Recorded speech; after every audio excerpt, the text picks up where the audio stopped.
Baba wetu wa mbinguni, kama wewe Baba wa mbinguni, hakuna kama wewe. Baba wa mbinguni, hakuna kama wewe. Baba wa mbinguni, hakuna kama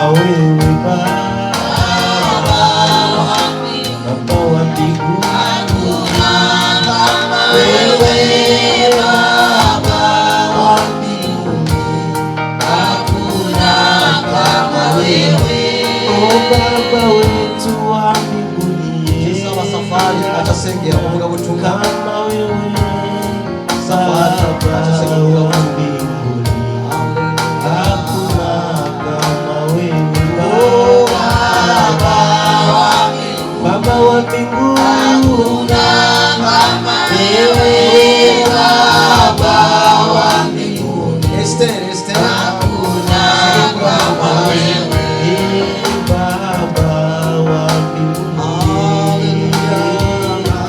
Kama wewe Baba wa mbinguni, hakuna kama wewe. Baba wa mbinguni, hakuna kama wewe. Baba wa mbinguni, hakuna kama wewe.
Baba, mimi ninakuabudu, mbele zako nainama.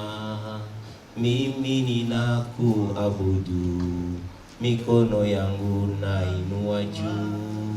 Mimi ninakuabudu Baba. Baba, ninakuabudu Baba, mimi ninakuabudu, mbele zako nainama. Mimi ninakuabudu, mikono yangu nainua. Mimi ninakuabudu Baba. Amen. Bwana sifiwe sana. Amen. Imana ishimwe cyane gose. Nuko rero tugeze mu wundi mwanya mwiza cyane gose kugira ngo dushobore kumva ijambo ry'Imana. Hanyuma turabandanya na cacigwa cacu twatwaza imisi twiga mu gitabo c'Abifilipi, aho Paulo atwigisha ubuzima canke life in the kingdom, ubuzima mu bwami bw'Imana. Nageze kwabwira yuko mu kino cete yandikiye Abifilipi hariho ibibazo bitandukanye muri iyo ngoro. Hariho abavuga butumwa batandukanye bagomba kwigisha inyigisho zitandukanye nizo intumwa zigishije, n'abagomba kurongora ibikorwa vy'Imana mu buryo butari bwo. Ariko kandi agenda baremesha sinimo barongozi gusa, no mu banyeshengero nyene harimo n'abagomba kugenda kubazana amacakubiri ibice mu bandi bantu kugira ngo igikorwa c'Imana intumwa zatangujwe kigire gute gishobore kugenda nkuko bari babyiteje cyangwa nk'uko babipanze, ariko mu vyete yagiye arandika ari mu gasho nababwiye yuko yari Roma afunzwe, yagerageje uburyo bwose kugira ngo agende ahwamika iryo shengero, cyane cyane ishengero ryari rifise ingwane nyinshi, ryari abanyefeso. Twamara gushika mu gitabo cy'abanyefeso tuzobigishaho cyane cyane cyo gituma yabwiye Timoteyo, ndakeneye kuguma muri Efeso kuko hano aho hantu niho ishengero y'Imana ryakuriye, kandi niho mbona n'ibibazo bihaye bigenda bikurira. Ariko tuvuga cyane mu banyefeso, reka tugire cyane cyane mu Bifilipi kugira ngo duheraheze igitabo cyacu. Tugeze mu gice cya gatatu, ndaza guhera ku murongo wa mbere ndashisa ku murongo wa nyuma wa 21. Twumve ico Paulo yabandanije abwira ab'Ifilipi, abafise Bibiliya y'ikirundi n'amajana 225. Hanyuma ndaza gusaba muraza kunyihanganira muri byinshi kugira ngo tunyarutse. Ndaza kugenda soma mu gitabo cy'Ikinyarwanda kugira ngo dushobore gusobanukirwa neza. Ab'Ifilipi igice cya gatatu ajya ku murongo wa mbere, ndashaka kubandanya ku murongo wa mbere. Uravuga ati ngo ibisigaye bene data, mwishimire mu mwami Yesu kubandikira ibyo nigeze kubandikira ubundi ntibindambira, kandi namwe bibagirira akamaro. Imana ishimwe cyane rwose. Ngo mwirinde zambwa, mwirinde inkozi z'ibibi, mwirinde n'abakeba gukeba kubi, ngo kuko twebwe turi abakebwe gukebwa kwiza, abasenga mu buryo bw'umwuka w'Imana, tukishimira Kristo Yesu, nitwiringire iby'umubiri, nubwo jeweho nabasha kubyiringira. Niba hari ubundi wese yibwira ko afite impamvu imutera kwiringira umubiri, jeweho namurusha. Dore nakebwe ku munsi wa 8, ndi uwo mu bwoko bw'Abisirayeli, ndi uwo mu muryango wa Benyamini, ndi umuheburayo w'abaheburayo, ndi umufarisayo ku by'amategeko, kuko iby'ishaka narenganya itorero, ku byo gukiranuka kuzanwa n'amategeko nari inyangamugayo. Nyamara ibyari indamu yanje nabitekereje ko ari igihombo ku bwa Kristo. Bwana sifuwe sana.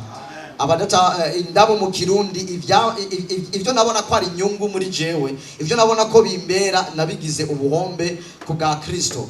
Paulo ariko arababwira ku vyerekeye ukugoroka kw'Imana. Arabwira ati je ntibindambira ko nshobora kubandikira bino vyete, kandi ni n'abandi mu mubiri nzokomeza nibandikira kuko bibagira akamaro muri mwebwe. Ngo mwirinde ba bantu inkozi z'ibibi, mwirinde abagomba kuzana amacakubiri bivanye n'intuza no gukeba. Nageze kubabwira yuko Abisirayeli bo bagomba yuko umuntu wese akizwa ategeza gukebwa kugira ngo abe umwisirayeli, kuko abakebwe mwibuke niryo tegeko ryari rihari n'igihe ryahereye kuri Aburahamu. Imana ibwira Aburahamu, umwana wese azavuka w'umuhungu amaze gukwiza iminsi 8 uzamukebe kugira ngo ashobore kwitwa umwisirayeli. Kuri bo gacari ikibatizo, niko novuga kuri bo, kuko uwari we wese yemewe ko ari umwisirayeli yategerezwa kugira gute, dukwiye gukora ni guheba ibyaha byacu. Rero hari n'abagomba kuzana amacakubiri bavuga ati wowe utakebwe nduri umukristo, wewe utari umwisirayeli nduri umukristo, wewe utakoze ibi n'ibi nduri umukristo. Hakaca haza rero ikintu cyo batandukanya kiri hagati, hakaza amacakubiri, abemera uyu n'abemera bariya. Ariko Paulo avuga ati ngo mwirinde zambwa, mwanake mwirinde izo ngozi z'ibibi. Paulo abita ingozi z'ibibi umuntu wese aza hagati y'abantu akazana amacakubiri, akazana ikeba, akazana ugwango, akazana kutumvikana, ni inkozi y'ikibi. Paulo aravuga ijambo rikomeye ngo nimbwa, singene ko nitawandi imbwa, ariko nabagomba gukora ivyo ibigomba gusa n'ivyo, aricyo gituma abita muri ubwo buryo. Ariko kandi atubwira ati ngo tubirinde. Ubwo wese aza kongorera amatwi, ngo urazi ngo naka ni mubi, ngo urazi ngo naka ni mubi, urazi mu banyeshengero ukagenda hakabaho abanyeshengero bavuga n'abandi, ngo urazi ngo wa munyeshengero wacu ngo meze uko, ngo wa muririmbyi wacu meze uko. Umuntu wese afise iyo ngeso n'umunyakibi agomba kuzana amacakubiri, kuko akubwira ivyo ngo ushobore kwangana na mugenzi wawe, akubwira ivyo ushobore gushwana na mugenzi wawe. Izo zose ni inyoshambi. Abo bose mubakijijwe ntibari bakwiye guharurwa mu gitigiri. Ngo urazi ngo ujya muntu yakebwe, wari uzi ko atakebwe mu Bisirayeli. ngo kumbe nuko usanga rero amacakubiri karagenda aza, abemera gukebwa n'abatemera gukebwa, ugasanga ishingiro rigabemwo kubiri. Mu Misiri imbere ugasanga babandi bemera gukebwa bagiye gushinga iry'iwabo, bamwe batemera gukebwa bagiye gushinga iry'iwabo. Kubera iki? Hariho ukutumvikana hagati yabo. Nico gituma rero Paulo ababwira ati mubiri nabo bose, kuko twebwe turi abakebwe gukebwa kwiza, abasenga mu buryo bw'umwuka w'Imana, tukishimira Kristo Yesu, nitwiringire ivy'umubiri nubwo jewe nabasha kubyiringira. Imana ishimwe cyane gose. Twebwe twakebwe gukebwa kwiza, ariko kubatizwa kwa mpwemu yera, ariko kubatizwa kwa Kristo. Nitwiringira ivy'umubiri, ariko twiringira cyane cyane ivy'umwuka w'Imana, twishimira Yesu Kristo. Baravuga ati nimba by'ukuri ko kumuguma kwiringira ivy'umubiri, jewe ndi umuyisirayeli nakebwe ku munsi w'umunani nkuko abandi babikoze, ngo kandi by'abafarisayo ku by'amategeko ndimwo, mu by'abaroma ndimwo. Wibuke nababwiye yuko Paulo yarafise abavyeyi bacanganye, umwe yari umwisirayeli uwundi yari umuroma, kandi muke Paulo yari umwe mu basoda b'i Roma. Paulo yari umwe mu bemegwa n'i Roma, n'igihe yagenda kwa Kaisari yaratanze ivyeta ati jewe nafise ubwenge bw'ubw'i Roma, ndi umwisirayeli nkongera nkaba umuroma. So aravuga ati ngo nta muntu n'umwe muri mwebwe yondusha kwirata iby'umubiri, kuko mu Bisirayeli ndiyo, mu Baheburayo ndiyo, mu bantu zayo mu Bafarisayo ndiyo kubw'amategeko, ubwiyo no mu vy'i Roma ndimwo. Kandi aravuga ati ngo mwibuka n'ukuntu nagirira nabi abakozi b'Imana, nagirira nabi ishaka ribi abemera Yesu Kristo, mwibuka ukuntu nagaje uko bishoboka byose ku by'amategeko ngo abantu bose bemera Yesu Kristo bategeze kwicwa. Kandi by'ukuri koko mu bantu bose bagiriyo nabi, wibuke na Yesu, wibuke n'igihe yagenda Damasiko cyari kimujanye kwari kwica abemera izina rya Kristo. Ariko amaze gushikayo Imana imuhukira ko amaso, iramuhumisha, abona gukira, akizwa, ntuzenyanani yaramubatiza, araronka agakiza k'Imana nk'abandi. Bwana sifuwe sana. Aravuga ati mu vy'umuntu ati nabiciye mu ibyo nabizi, ntawoza kunkangisha ngo ngo by'amacakubiri, ngo ibyo gukebwa, ngo iby'abafarisayo, ngo iby'abaheburayo, ngo iby'abaki, ngo iby'abaroma, ivyo byose nabiciyemo ndabizi. So nagira umuntu umwe aza kugira gute kuza kubahendagiza amagambo mabi ateranya. Ariko aravuga ku murongo wa 6 ngo kubyishaka narenganye itorero, ngo kubyo gukiranuka kuzanwa n'amategeko nari inyankamugayo, nyamara ibyari indamu yanje nabitekereje ko ari igihombo ku bwa Kristo. Bwana sifuwe sana. Bwana sifuwe sana. Kubwo kurondera nabi itorero yari uwa mbere, kubwo ishaka ribi yari uwa mbere, ariko kandi yarabifisemo inyungu. Wibuke abantu uzenya abakuru b'idini ry'Abayuda baramuha amafaranga, bavuga ati wowe rero gendo twicire abo bantu b'inkozi bibibi, cyangwa ubafunga udashoboye kubica, ubazare mu gasho kugira ngo izina rya Kristo ryamamare. Bo ntibagomba ku izina rya Kristo ryamamara mu mahanga, cyane cyane i Yerusalemu. Yarabifitemo inyungu. Ariko cyo twa ku murongo w'indi avuga ati ngo yamara ivyo nabona ko kwari inyungu kuri jewe. Biblia y'ikirundi ivuga ati ngo ivyo ibimbera inyungu ndavyiyumvira ko ari ubuhombe ku bwa Kristo. Manaki byambera indamu kuri jewe, nabitekerejeho ko ari igihombo ku bwa Kristo. Ivyo mbona bimbera muri jewe, ivyo mbona binzaniye akamaro muri jewe, ndavyita ko ari uruhombo. Yawa amafaranga mbona ko ariyo antera indamu, manake anzanira inyungu, ndavyumvira ko ubuhombo ku bwa Kristo. Nimba ari za nyamaro naho ndambara zimbera abantu bakambwira ati ngo wabereye, ariko nimba bitabera imbere y'Imana ndabimera ko kari uruhombo imbere y'Imana. Nimba ari za nsaku naho ndingenderamwo ndabibona ko ari uruhombo kuri jewe. Nimba ari kugenda kurondera itorero hanyuma abafarisayo bakampa ibyo bama, ubu namaze kubonamo ko ari uruhombo kugira ngo ngire gute nkwize ibya Kristo asawa. Bwana sifuwe sana. Nivyo ariko ahanura ishingiro ry'Abifilipi. Murabe ibintu bibateranya bibazana ikinyungu, kuko ingorane ihari niye mu gihe jewe nawe tumaze gushiraho ikintu kizana inyungu hagati yatwebwe, aho niho amacakubiri yazana. Ati muri iki naza kungukamo ikiniki, muri iki nakora ukunuku, abanyashingo baraza kunkunda, kumbure mu Misiri imbere nzoba umujenama, kumbure mu Misiri imbere nzoba pasteri, kumbure mu Misiri imbere nzoba umuvugishwa, kumbure nzoronka abantu benshi bankurikirana bankunda, kumbure nagende kunkaca murajya mangetengete nkaca muza zitandukanye, nzoronka ibinabiri. Ugasanga umuntu amaze gushiramo inyungu zarizo zose imbere, aho niho n'amacakubiri atangura kuzana, niho no gusubira inyuma bitangura kuzana, niho nibazo bitangura kuzana, niho na Kristo atangura gukuramo akarenge. Ati je sindimwo, ibyo mukora byose sindimwo, wibuke Imana avuga ati nimba by'ukuri koko mutagomba kugenda mu mategeko yanje, igihugu cy'abisenzo wirukanamo. Kanatsinda yarabirukanye igihugu Yesaya ya ruguru, Imana yarayirukanye ibatwara mu gihugu cy'Isiriya. Reka tugere ku murongo w'9. Ndetse n'ibintu byose mbitekereza ko ari gihombo kubw'ubutunzi butagira akagero, aribwo kumenya Kristo Yesu, ngo kubw'uwo nahombye ibyanjye byose, ndetse mbitekereza ko ari amase kugira ngo donke Kristo. Bwana sifuwe sana. Imana ishimwe cyane gose. Ngo kubw'uwo ibyo ari byo byose mbitekereza ko amase manake ishano, ngo kugira ngo nshobore kuronka Kristo. Ibyangirira neza, ibyambera, ibyo abantu banyemera ko, ibyo abantu bavuga ko byiza, nubwo bitari byiza, ndavyumvira ko karamase karishano, ngo kugira ngo nshobore kuronka Kristo. Bari b'Imana, kuronka Kristo si cyoroshye. Kugira ngo uronke Kristo si kintu wowe ubwawe wibwira ati ngo no munsi ngo naje imbere y'Imana ngo napfukamye hano hantu ngo narose Kristo. Hari byinshi uheba. Wibuke yavuga ati ngo ugomba kumurikira yikorera umusaraba wiwe agire gute agurikire, ngo yiyanke yikorera umusaraba wiwe. Utegereza kwiyanka nkuko Pawulo aravuga.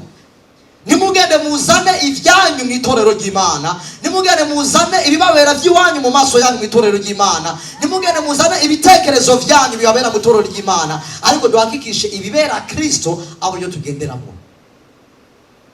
Ngo kubw'uwo ngo nahombye ibintu byinshi. Icyo no kubaza, umaze guhomba iki ku bwa Kristo?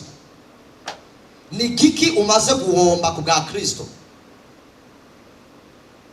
Mbega bwa busambanyi warabuhombye, bwa busuma, kwa kuboregwa, kwa kudanahirwa, za nsako, ya magambo mabi, mbega hari ibyo wahombye, haba mu bituzanira inyungu, nubwo bishobora kuba biri neza imbere yacu, muga imbere y'Imana bikaba ari bibi. Umaze guhomba iki mu gikorwa cy'Imana? Ni giki umaze kwana ku bwa Kristo? Abene wacu w'abazungu aho ati kumaze kwemera Yesu Kristo nk'umwami n'umukiza wawe ubukijijwe. That's it. You can do whatever you want. Urashobora kubana muri bya bintu by'iwawe, urashobora gukora bya bindi bya waho urugenderamo, as long as mu gihe wowe wizera Kristo kandi umwami n'umukiza wawe ngo urakijijwe ngo urahejeje. Si byo Pawulo atwigisha kandi ibyo nazo Kristo avuga. Uko usomye igice cya 5 muri Matayo, Yesu agiye arababwira ati ngo ntukice, ntugasambane, ntukibe, ntukagirize unyuma mugenzi wawe, ntukavuga ibintu biriya, ntukakora biriya. Yabwiye ati ngo umuntu wese ngo akora ibyo byose ngo nazo mu rwanda rwo bw'ijuru. So hariho ibintu dutegerezwa guheba kugira ngo ushobore kuronka Kristo. Umaze guhomba iki? Paulo yatubwiye ibyo amaze guhomba. Nijye ariko ababwira abi Filipi, nawe ariko ababwira ishengero rya CGK missionary, mumaze guhomba iki ku bwa Kristo? Gukorera Imana nshuti yanjye ni ikintu cyoroshye. Gukorera Imana si ibintu bizagena kuko ugomba. Gukorera Imana si ikintu nagize kwigisha no mu rusengero mu mwaka uheze, ndiko ndigisha kubyerekeye ugukura mu gakiza. Ndavuga ati iyo umuntu agomba gukura mu gakiza ategereza kwanza gusubiza amaso inyuma, akaraba iyo yavuye, akaraba n'ahari, akaraba n'yari karaci. Kuko mu bwami bw'Imana nta demokrasi ihari. Mu bwami bw'Imana harimo guhitamo Kristo no kumureka. Mu bwami bw'Imana nta kuvuga ati ngo Imana ngo nzocagura ibi ngo nzocagura biriya. Ni Kristo no kumureka. Yavuga ati ngo ushobora gukora abami babiri, uhitamo kimwe, amafaranga na Kristo. Ni Imana uracaguramo kimwe. Nta demokrasi hari ngo rafise ubwigenge cyangwa ngo rafite ubwigenge. Icyo Imana igomba nico kiba, icyo waraho Imana ashaka nico kiba. Nicyo gituma Pawulo aravuga ati ngo mutegerezwa guhomba byinshi by'iwanyu mwemeraga ko birimo inyungu. Bwana sifuwe sana. Iyo mvuze indamu ndiko navuga neza, ni indamu cyangwa ni indamu? Indamu, yes. Ndiko namenye Kinyarwanda. Bwana sifuwe sana. Imana ishimwe cyane gose. Reka tugere ku murongo w'9. Kandi mboneke ko ndi muri we ntafite gukiranuka kwanje, gukiranuka no kugororoka kuva mu mategeko, ahubwo mfite ukuzanwa no kwizera Kristo, ariko gukiranuka kuva ku Mana guheshwa no kwizera. Bwana sifuwe sana. Uzi ko abantu bafise ugukiranuka kwabo, manake ukugoroka kwabo, umuntu akishingira ukugoroka kwiwe, umuntu akishingira ukugoroka guhanye n'amategeko we yishingiye. jewe nemera ibi, jewe nemera biriya, jewe nkunda ibi, jewe nkunda biriya, akaca afata ukugoroka kw'Imana akakugereranya na kujya kugoroka kwiwe ariko gukiranuka. Iyo mvuze kugoroka mpamvu gukiranuka. Ariko paravuga ati ngo jewe ngo kugira ngo simboneka ko mfite ukukiranuka kwiwanje, naho mvye vyose simboneka ko mfise ukugoroka kwanje nishiriyeho, ariko mfite gukuranuka kukwizera kuzanwa n'Imana. Ngo ariko gukiranuka kuva hehe? Ku Mana, guheshwa n'ukwizera, kugira ngo mumenye ngo kandi menye n'imbaraga zo kuzuka kwe gufatana n'imibabaro ye no kujya nshushanywa no gupfa kwiwe. Bwana sifuwe sana. Ushobora kumenya ate imbaraga zamuzuye mu gihe udafise ugukiranuka kwiwe? Ushobora kumenya ate imbaraga zamukuye ku musaraba zikamutwara hariya mu kuzimu akamara iminsi 3 kubera jewe na wowe ku munsi ugira gatatu akazuka? Nijyo Pawulo akavuga ati ngo ndashaka menye n'imbaraga zo kuzuka kwe. Mu Kirundi avuga ati ngo ndamumenye, ngo menye n'ubushobozi bwo kuzuka kwiwe n'ugufatanya nawe imibabaro yiwe nshushanyo n'urupfu rwiwe. Ushobora kumenya gute ukuzuka kwiwe mu gihe ufite ugukiranuka kwawe wenyene wishingiriyeho, ukugoroka kwawe wishingiriyeho, ivyo ugomba kwemera, ivyo jewe ngomba kwemera, ivyo nakagomba kwemera, atariva ku Mana ariko biva kuri twebwe abana b'abantu. Nivyo bituzanira guhona kandi bituzanira kugira gute gutandukana n'Imana. Ku murongo wa 11 ngo ahari ngere ngo ahari ngere ku muzuko w'abapfuye, suko maze guhabwa cyangwe ngo mbe maze gutunganywa gose, ahubwo ndakurikira kugira ngo ahari mfate ico Kristo yamfatiye. Bene data, sinibwira yuko maze kugifata, ariko kimwe cyo nibagirwa ibiri nyuma ngashingira ibiri imbere. Bwana sifuwe sana. Ku murongo wa 13 nahasubiremo.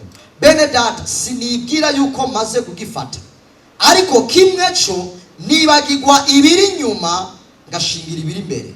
Abafise Bibiliya y'Ikirundi haravuga ati ngo bene data, jewe ku bwanje sinibwira yuko maze kugifata, ariko ico nkora niki kimwe gusa, nibagira ibiri nyuma ngashingira ibiri imbere yanje. Bwana sifuwe sana. Ugomba kuja ku rugendo rw'imbere, ibiri nyuma uravyibagira. Baravuga ati jewe simaze kugira ngo shike mu bapfuye mu kuzuka, suko maze guhabwa bijya maze kuronka, suko maze gufata kijya nifuza, suko bijya narondeye maze kubironka, ariko ico ndondera gusa kimwe nukwibagira ibiri nyuma yanje ngashinga ibiri imbere yanje. Nubwo urugendo ntararurangiza, nibagira ivyabaye inyuma nkagenda ibiri imbere, kuko ibi no munsi nikahise ku munsi w'ejo, kuko ninafatira kuri bijya by'inyuma urugendo ruzonanira, ninafatira ku vyabaye hariya urugendo ruzonanira kubandanya. Iyo umuntu mugomba gufatanya hamwe, hanyuma mukabana gufatanya hamwe, mu gihe uca wibuka ivyabaye 1992 hazoba ingorane, kugira ngo natwe nk'ibihugu nk'ibyagiye mu bihugu byacu mu moko mu myaka yahera tugiye turabishingira ibihugu byacu n'ibidotera imbere nta bizoje. Ariko kugira ngo dushobore kuja imbere n'abarongozi b'igihugu bashobore guteza igihugu imbere, nuko bategeza kugira abanyagihugu ivyabaye hariya mu myaka yahera bya moko tuvyibagire, tugire gute tuje ibiri imbere, kuko uwari we wese yarababaye. Bwana sifuwe sana. Uwari we wese yarababaye. Ntihababaye ubwoko bumwe gusa, ntihababaye gusa abatanzania, abantu zenya, abarundi, abanyarwanda, abakongomani, abakenya, abasudani, abaki, hababaye bose. Ingorane tuza kugira nuko tuza gusanga ngo je nababaye cyane, ngo jewe igihugu cyacu baragihohoteye, ngo je byagenze uku, ngo Amerika yaraje biratubomora ibinabiriya, ngo natwe turagiye kwihora. Maybe na Amerika yagiye kubatera ifisi impamvu. Bisigura ko twese twarababaye. Yes, ari ukurushanya mugabo ugiye kwibuka ibyarenganye nyuma, urugendo rw'imbere uzakunanira. Kuko wibuke na Yesu Kristo yarirengagije ibyaha twakoze, avuga ati reka ngene gufira kujya bwoko, nubwo bitari bitubereye, aravuga ati reka ngene kubapfira. Paulo niwe bivuga neza kandi mu gice cyandikiye Abaroma, reka ndahasome ku Abaroma igice cya 5 Abaroma igice cya 5 ku murongo w'8 wumvirize ngo ariko Imana yatweretse urukundo rwayo idukunda kuko Kristo yadupfiriye tukiri abanyabyaha. Bwana sifuwe sana. Ntiyarindiye ngo twanze dukizwe, ntiyarindiye ngo avuga ati bwoko bw'Imana kugira ngo nabarokore banze mu ibyaha byanyu. Tukira abanyabyaha, tugisambana, tukiba, tukicicana, tugikora ibiziba, yapfuye ku musaraba. Tutaranamwemera no kumwemera, tutanavuga ati nguru n'umwami n'umukiza wanjye, tutaranamwemera avuga ati nubwo wanyanga, nubwo wagiye kumbamba, reka ngenda bapfire. Bwana sifuwe sana. Nigwa rukundo yadupfiriye ku musaraba. So nurindira ngo mugenzi wawe ngo abanze ngo abere nkuko ugomba. Nurindira ngo nuko nakana nakabwa igihugu ngo kibaze kimere nkuko ugomba. Nurindira ngo hari ibintu bimwe ngo ibanza guhagarika. No, urukundo Kristo yadukunze tugira gute? Tutarakizwa, tukiri abanyabyaha bacu, tukiri abanyabyaha mu byacu, tukiri nyene abantu tugendera mu bibi bitanatubereye na gatoyi. Yaribagiye ibyo twamukoreye, yarabyirengagije ibyo duhaye dukora, yarirengagije ukuru tumubabaza mu mutima. Nubwo ari we yaturemye, tukamwihakana, tukagenda gusenga bayari, tukagenda gusenga ibigirwamana, tukagenda gusenga ibindi izima tutigeze tumenya. Ibyo byose arabyirengagiza. Wibuke ibyo Abisirayeli bakuze mu bugaragwa imyaka 40, mara bagashinga Imana yabo, bakaza ngo ngwino Imana yadukuye muri Egiputa, bayiremye muri ako kanya, bayibumbye muri ako kanya ngo nibakuye muri Egiputa. Ibyo byose Imana yabyirengagiza ibashikana mu gihugu cy'Ikanani. Natwe rero dukiye kwirengagiza bijya byabaye nyuma ngo ushobore gushikira imbere. Nico gituma Pawulo arababwira ati ngo rebwa ngishengero ry'itorero ry'abya b'Ifilipi ribandanye hagati muri mwebwe kwibihaye biba, ndagomba ko muvyirengagiza. Nubwo bihaye bigenda nkuko twatanguje itorero, bihaye bigenda gutandukanye, bizagaruka nkuko twabitanguje. Ariko kugira ngo bigaruke ntibizazanwa n'imitongano, ariko bizazanwa nuko mwicishije bugufi, mukagira gute? Mugasubiza, mugatwara amasi imbere, hanyuma hajya ahantu Imana Yesu Kristo igomba kudushikaniza, izahadushikanaho. Nico gituma Pawulo avuga ati sinibwira ko twahashitse, ariko ndazi yuko ninamara kwibaga ibiri nyuma yanje, Imana izodufatisha kandi izohadushikana. Katugere ku murongo wa 14 twumve ico Pawulo abandanya avuga. Aravuga ati ngo ndamaranira kugera aho dutanguranwa ngo mpabwe ingororano zo guhamagara kw'Imana muri Kristo Yesu kwavuye mu ijuru. Nuko rero mwabatunganijwe mwese uko mungana mwe, namwe mube ariko muhuza uwo mutima. Kandi niba hariho ikibatekereresha ukundi cyose, Imana izakibahishurira naco. Ariko rero ukuri dusohoyemwo abe ariko dukurikiza. Bwana sifuwe sana.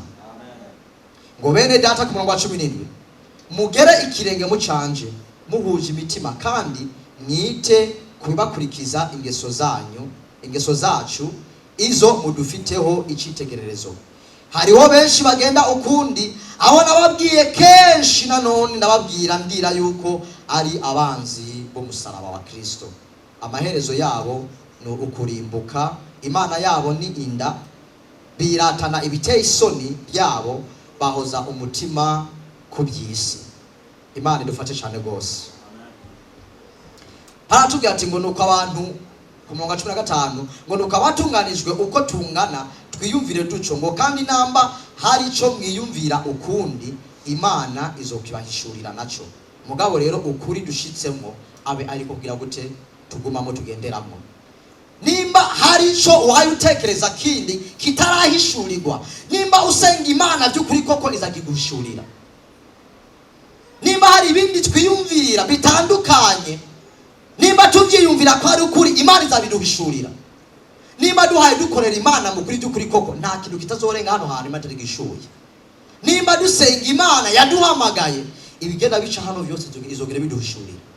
Nico gituma Pawulo avuga ati ngo ukuri twashitsemo tukugenderemo, ukuri tugezemo dusohoyemo aho ariko tugenderamo, ngo kuko Imana izogenda itwiyereka, ngo tumwigane, ngo mu ngeso nziza yagiye akora, mu byitegerezo yagiye agira, ngo kandi no mu ngeso nziza yagiye yerekana, ngo tumwigane, ngo tugendere muri zo.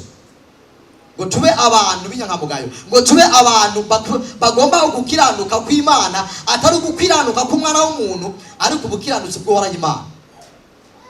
Ngo niho tuzashikira ya mateka y'Imana, niho tuzashikira kwa gukiranuka kw'Imana, kandi niho naho twifuza twebwe gushika tuzoshikayo. Niba kandi ukuri koko twifuza uhoraho Imana ngo dushikane hajya ahantu agomba kwadushikana.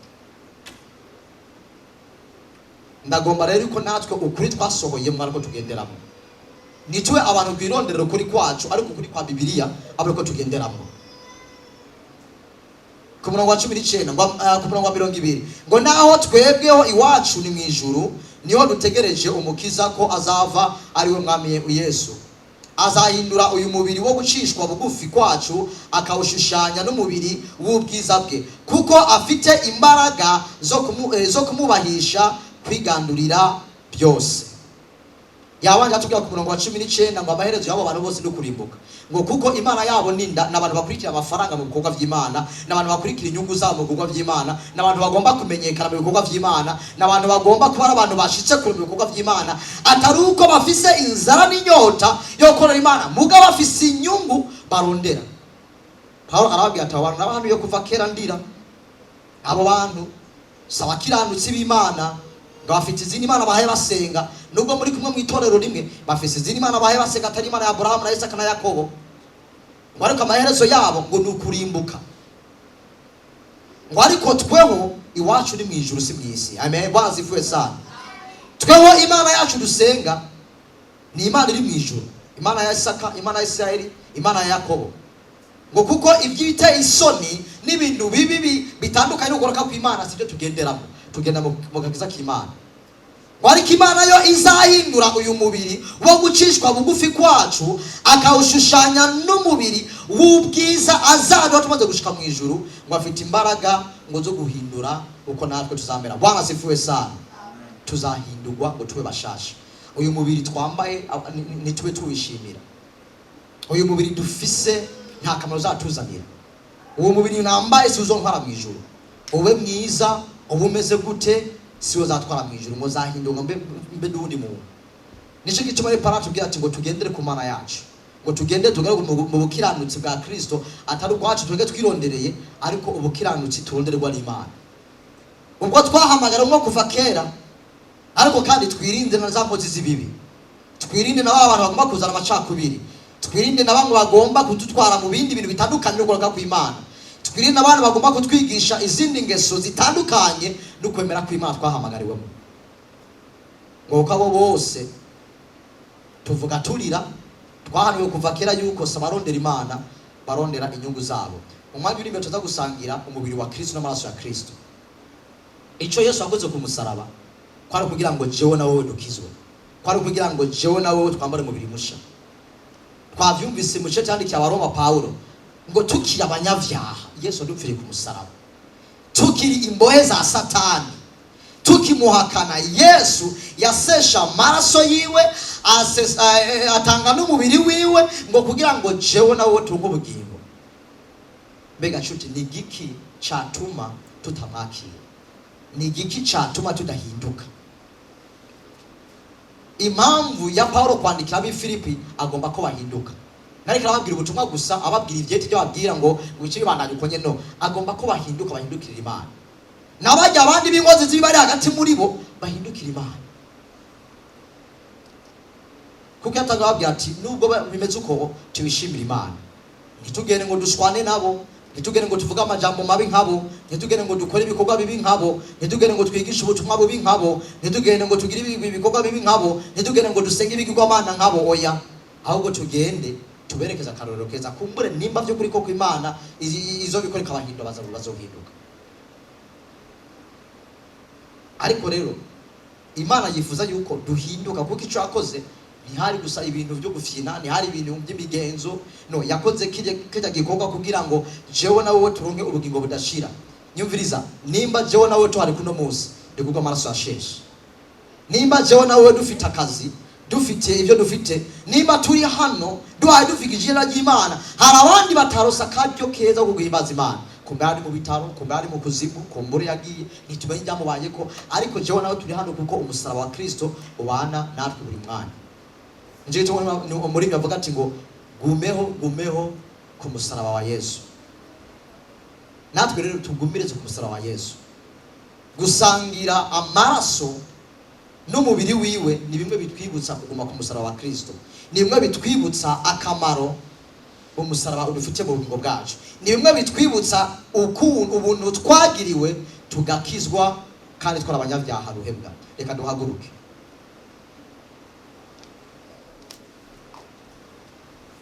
Ndagomba ko mumenya imbaraga za Yesu Kristo zamuzuye mu bapfuye kugira ngo natwe tuzoshobore kuzurwa mu bapfuye. Nitube abakristo gusa bo mu itorero ariko tube abakristo bemewe mu jambo ryo mu ijuru. Yesu yavuze ati ngo abigishwa bamaze kuza yari yabatumye bagende gusena abadayimoni, bagende kuvuga ijambo ry'Imana, baragenda barakora ibikorwa by'Imana, baravuga ijambo ry'Imana, bagaruka banezerewe. Yesu arabitegereza, umunezero barafite n'ukuri bari mwinshi. Arabitegereza aravuga ati mu mutima ntabwo yababwiye ariko ndazi icyo badatsi bano bantu banezerewe kuko abadayimoni babumviye, bano bantu banezerewe kuko bakoze bitangaza na because ibikorwa bakoze ko bishimije imbere y'Imana, ariko babona ko abantu twakoze bitangaza, abadayimoni baraduhunga baratwumvira, something is not hari ikintu kiri muri twebwe. Yesu amaze kubitegereza ababwira ati ngo ntimwishimire yuko abadayimoni babumviye, mwishimire yuko amazina yanyu yanditse mu gitabo cyo mu ijuru. Barazivuza nitwishimire yuko amazina yacu yanditswe mu itorero rya CGK missionary, ariko duhakigisha ko amazina yacu yanditswe mu ijuru. Ngo kuko niba amazina yacu atanditswe mu ijuru, ibyo dukora byose ni ubusa, ibyo tuvuga byose ni ubusa. Duhakigisha ko amazina yacu yanditswe mu ijuru. Ndakugomba mukiza we naho mbasha kwijana, ifuza kumbora hafi ukajura ngomeza, sinzongera icyo ninya. Yesu njyana ugomba naho nzogenda imira kirahuja. Nakugomba mukiza aho ndi muri iyi si, aho ndi muri iyi si. Wisegera no kuzuba, wisegera no kunzu, mu byiza no mu byago, mu byiza no mu byago, sinzongera icyo ninya. Oh Yesu njyana ugomba naho nzogenda imira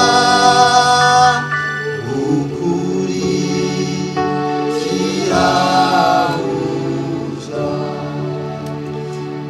Hari ikibazo nabajije ubwa mbere, umaze guhomba iki ku bwa Kristo? Ndagomba ko aricyo ushikiriza imbere y'Imana yawe. Nimba hari ikintu utararekura imbere y'Imana, uno munsi ukirekura.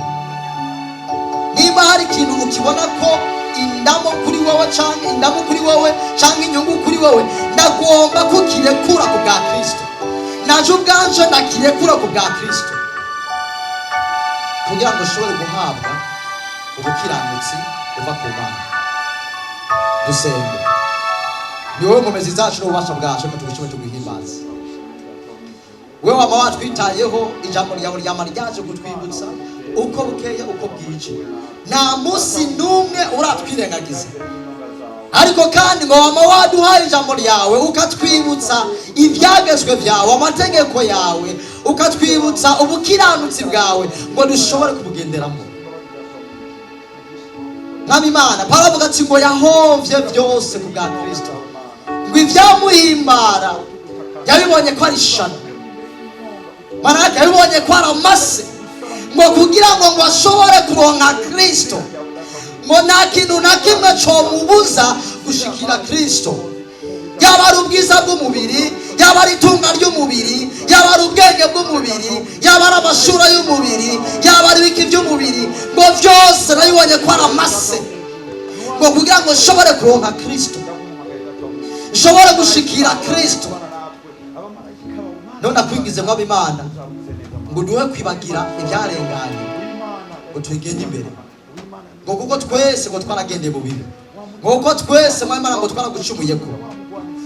Paulo kandi batubwira mu gitabo yandikiye abaroma, aravuga ati ngo twese ngo twaracumuye kuhoraho Imana, ngo nta mugorozi n'umwe ari ku isi.